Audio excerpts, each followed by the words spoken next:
The Art of Accompaniment, Little Sisters of the Poor. Most music degree programs have a course entitled The Art of Accompaniment or something similar.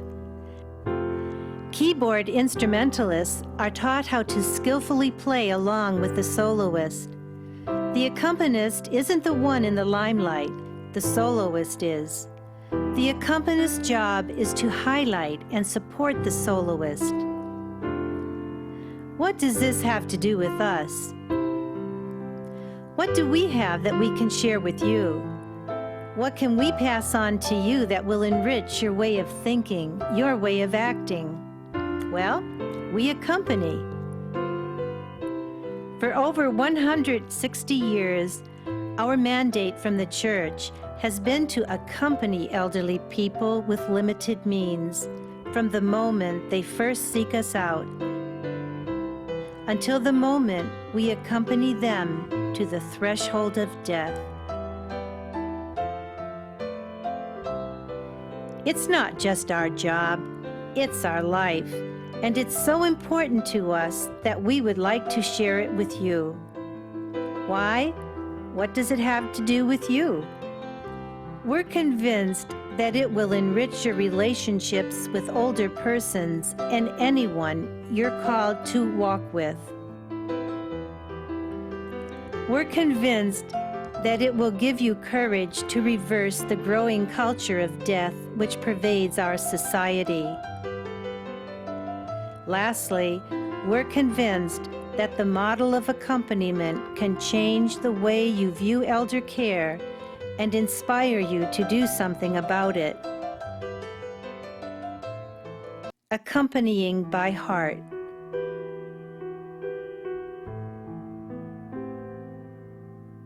We were founded by a French woman, Jeanne Jugan, who at 47 years of age had been deeply touched by the sight of abandoned elderly begging from door to door, victims of the aftermath of the French Revolution. First, she accompanied them by visiting them in their hovels, caring for them and bringing them food. But then, like a bolt out of the blue, she was inspired to carry one of them home and give her her bed. A religious community was formed, and soon after, each one made a vow of hospitality.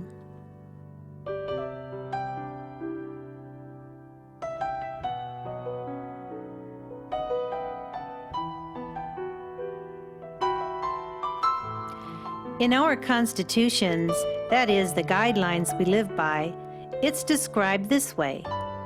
In order to practice the spirit of this vow, we employ our strength and spend our lives in the service of the aged.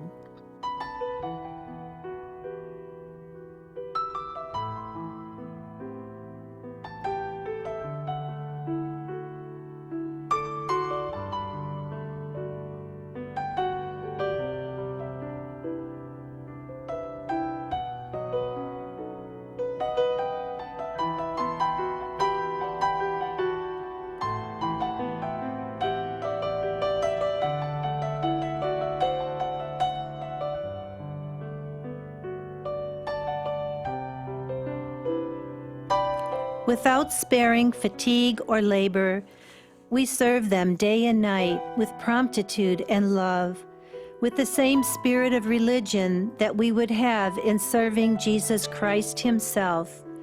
For it is he in truth whom we receive and assist in the person of the poor. As he expressly taught in the gospel, anyone who welcomes you welcomes me. I tell you solemnly, insofar as you did this to one of the least of mine, you did it to me. Ever since, and now in more than 200 homes in 31 countries, we've been practicing what Jesus said, doing for the elderly poor what we'd want to do for him if we could see him in person. Jesus asks every Christian to have a hospitable heart, to welcome the least of our brethren and in some way to accompany them. Some of the least of our brethren, in the eyes of the world anyway, are the needy elderly. The aged poor are experiencing losses every day. Who is poorer than a poor old person? A poor young person, at least, has some hope of future opportunities opening before him. A poor aged person, or any aged person for that matter, can look forward to an increasing diminishment, losing loved ones to death, perhaps also losing eyesight, hearing, the ability to walk and care for personal needs, and even memory and the ability to express oneself. When a needy old person gets sick and debilitated, our society says, in so many words, "Put her out of her misery." It's a whole lot easier than walking with her down what seems to be a very depressing road. But the gospel says to welcome, to accompany. The truth of the matter is, and we speak from 160 years of collective experience, that each elderly person, while a member of the human community, is a magnificent soloist, playing out a unique melody that we won't hear again. The melody is woven of a multitude of life's experiences, joys, sufferings, and spiritual insights. Hard knocks have worn off many of these rough edges. Disappointments have taught her that there's really only one thing necessary. And we younger people desperately need to hear his song. Grandmothers and grandfathers have long played a vital role in societies where the family unit has remained intact. They are recognized sources of wisdom, of savoir-faire about life.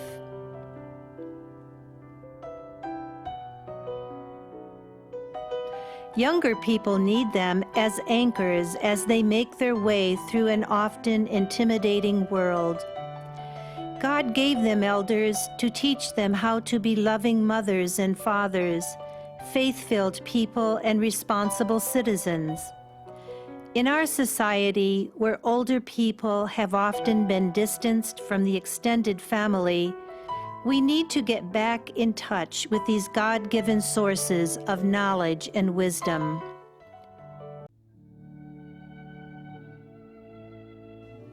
Accompanying by ear. Our experience as little sisters has shown us that accompaniment is a two-way street. While we set out, somewhat naively, to do for the elderly, we end up finding ourselves on the receiving end. And one of the most valuable tools in the art of accompaniment seems to be listening. An accompanist who doesn't listen carefully to the soloist is going to be seriously out of sync. Our society seems to be out of sync with the deep needs of the elderly. When it gives in to the temptation that Viktor Frankl speaks about in his book, Man's Search for Meaning, to blur the decisive difference between being valuable in the sense of dignity and being valuable in the sense of usefulness. When Jesus says, "As you did this to one of the least of these brothers of mine, you did it to me," he's saying that he identifies himself with us, affirming that we are made in the image and likeness of God. Therein lies the source of our dignity and our value. Listening calls us to stop, to hollow out a space in our self-centeredness to receive the other. It calls us to leave the inner kaleidoscope of our thoughts and feelings to step into the world of another. Our constitutions call us to do this daily in order to discern the inner thoughts and needs of the aged. What are these needs? Recognition of their dignity, desired of being respected, esteemed, and loved, and the longing to feel themselves useful. Apprehension of solitude, together with the wish for a certain independence and privacy. Need for security in health as in sickness, until death. Listening attentively to an elderly person, whether she is your relative, your neighbor, a resident of a nursing home, or a colleague at work who's nearing retirement, affirms her dignity and says to her, "You are valuable to me. You are precious." It is to accompany her to the place where she finds herself at this point in her life, even when you are powerless to make it better. No matter what your field of action will be, you can all do this and very concretely show your respect for life. In our homes, our staff, volunteers, and family members help the Little Sisters create an atmosphere where the elderly are listened to. We are at their service. They are not at the service of an institution. Their dignity is safeguarded like a treasure. Accompanying through the last measures.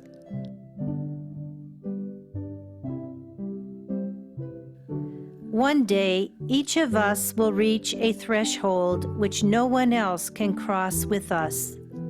We face death alone, and yet the art of accompaniment takes on its plenitude here. Let's face it, we're all terminal.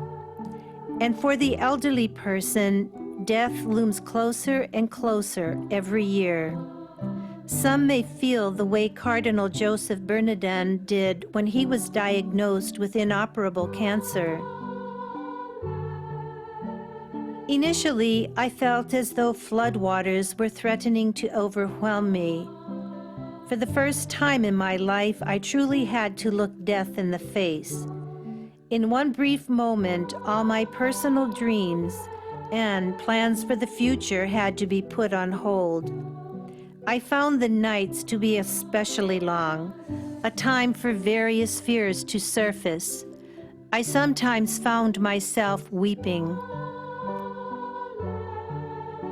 Since, as Little Sisters, we care exclusively for the elderly, we've each had the privilege of accompanying hundreds of people from the moment they come into our homes, usually as alert and semi-independent seniors, to the moment when, in great weakness, they hand over their lives definitively to the Father. Sometimes the complete process of accompaniment takes a few months, sometimes 20 years or more. The Little Sisters encourage the families, staff, volunteers, and other residents to take part in this adventure of accompanying. There are joyful, exhilarating moments and moments marked by loneliness, doubt, and pain. Through it all, the residents get the message: you are not alone. They know they are a part of a large family and they feel secure. In our homes, the goal is to never leave a dying resident alone. The Little Sisters take turns day and night to stay with the resident, to accompany the resident according to their needs, according to their own desires and religious beliefs. Using the means that palliative medicine offers us today, we try to assure that every resident is comfortable and free of pain. There is a profound peace in the room. There are flowered sheets and family photos, a favorite old chair, and religious symbols. The family, when there is one, is welcomed at the bedside day and night, participating in the residents' care if they wish. Other residents are in and out of the room all day long. Seeing that their friend is well surrounded at this time removes some of their own fear of dying. Unlike some hospitals or other facilities where dying persons can be quite isolated, the room of a dying resident becomes, in a certain sense, the center of the entire home during this period.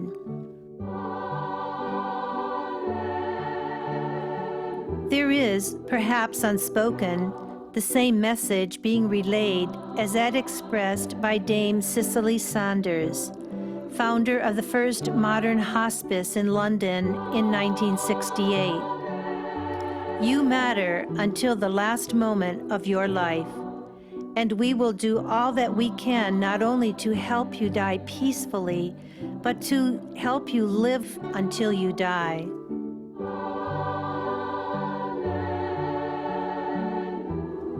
We hear so much about assisted suicide these days, and so we want to reaffirm what Bishop John R. McGann of Rockville Center, New York, wrote in his pastoral letter, "Comfort my people."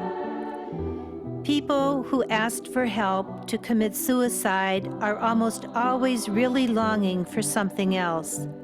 Not death, but relief. They are asking for relief from physical pain, relief from the depression that so often comes with serious illness, relief from the social pain caused by isolation, and relief from spiritual suffering.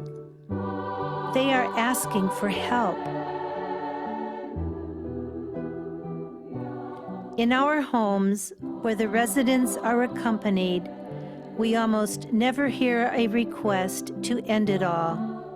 Our experiences, therefore, make us want to cry out to proponents of assisted suicide and euthanasia, don't kill, accompany. For every one of us can offer hope and comfort. Every one of us can be a channel of peace. Indeed, we are ministers, every one of us, in a ministry of presence that says, "We care.